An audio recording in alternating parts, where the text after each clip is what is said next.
Pastor Rich here with the second part of Sign Wonders and Visions.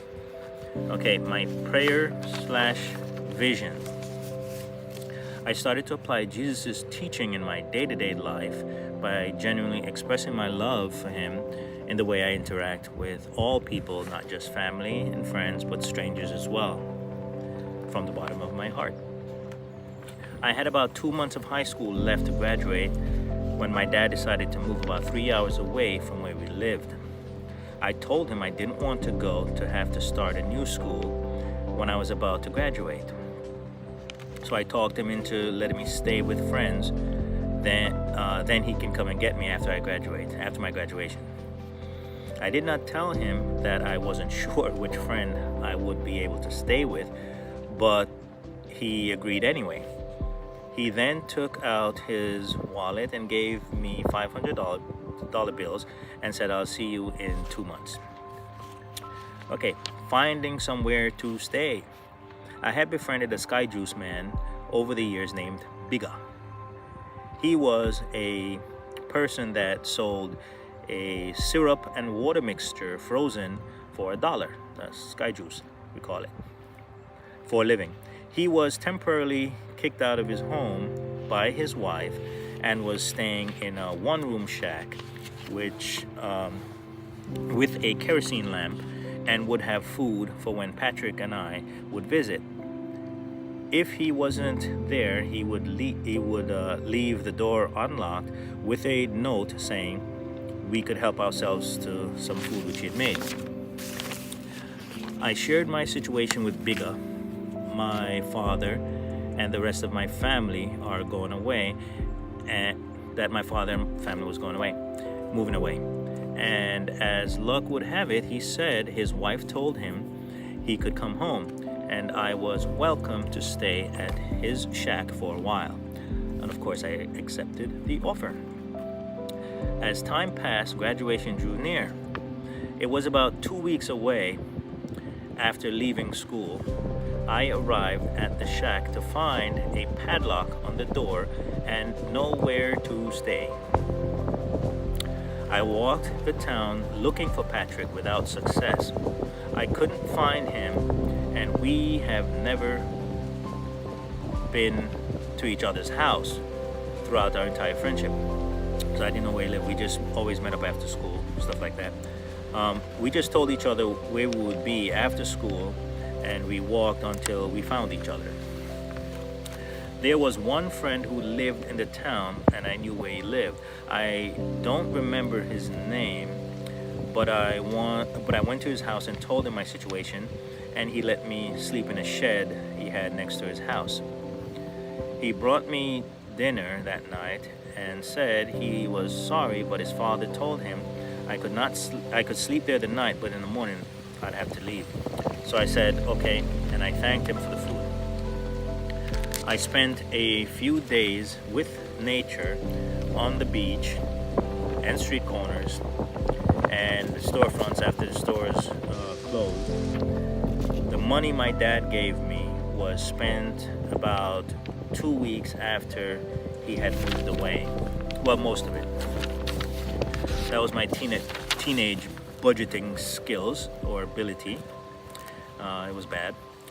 I eventually bumped into Patrick. He took me to his house, which was out of the town in the hilly areas, the mountainous areas. It was a 2-room shack on the side of a hill with a slightly larger than 2-person porch.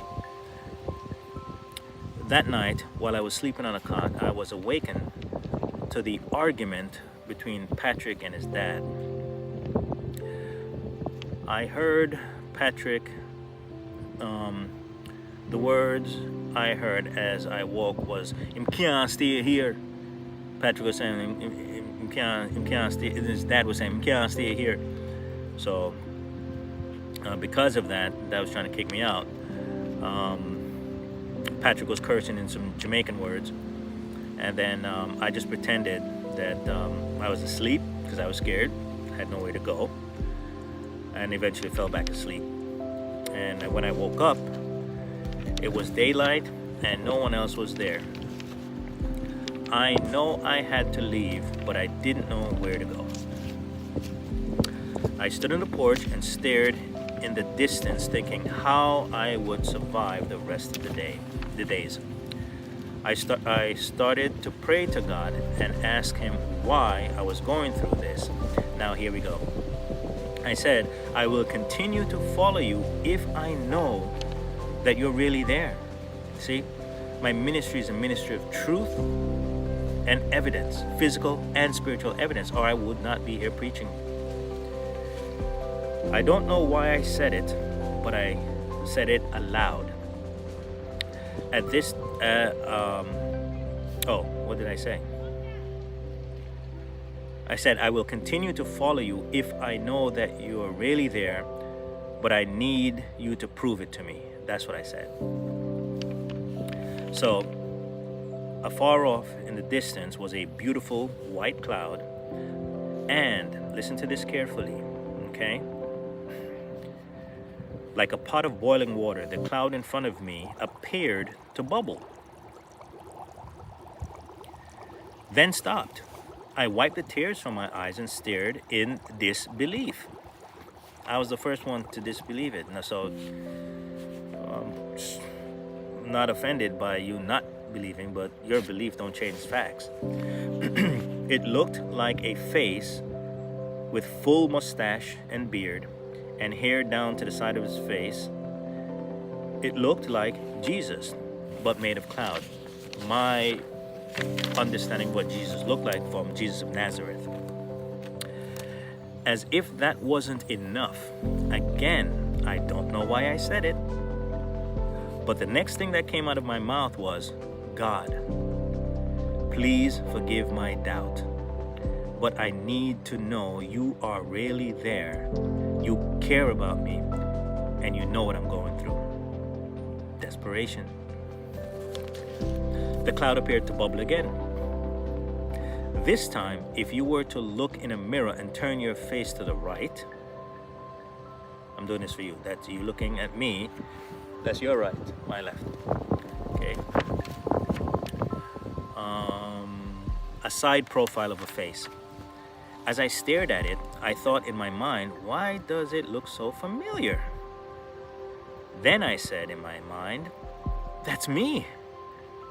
Then I gasped and my mouth opened. I went, when I said that's me in my mind, my reaction was, because I was so shocked, okay?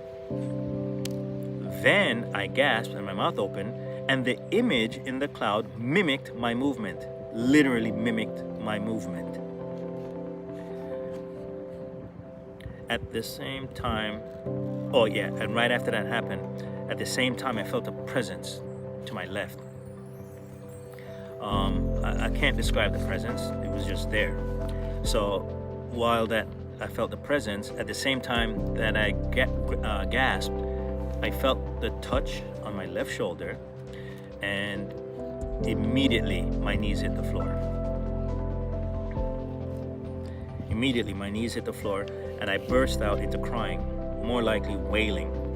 I wiped the tears from my eyes as I write these words, and from time to time, when I think about it, about what I felt that day. When I wrote this in 2017, yes, there was tears in my eyes.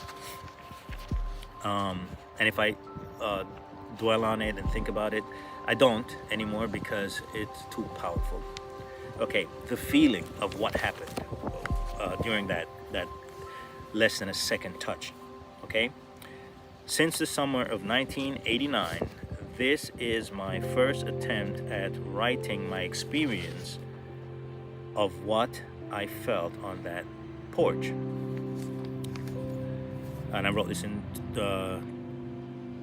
maybe ending of 2016 or beginning of 2017. I didn't put the date on it when I wrote it, so it's around that time frame though. Think of all your happiest moments in your life.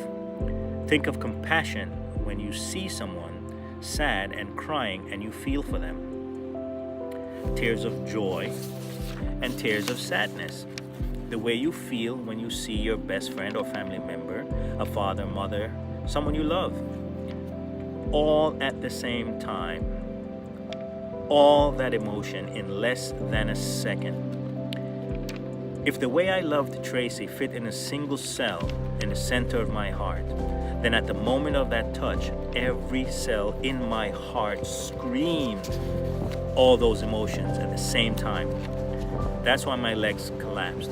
The love I felt was too much to bear. It was as if I could almost feel how much I was loved, and I couldn't take it. I'm convinced from what I felt was just a tiny glimpse of the way Jesus loves each and every one of us. But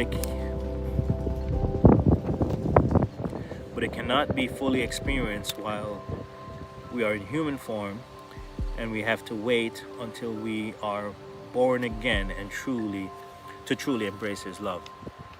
I'm not referring to a born-again Christian, but I mean when He does return and we've changed, then I felt like I was going to explode. I felt like inside I was pressing against my skin, that if it lasted any longer I would have exploded. That's what it felt like. Okay, now my graduation was scheduled for Friday.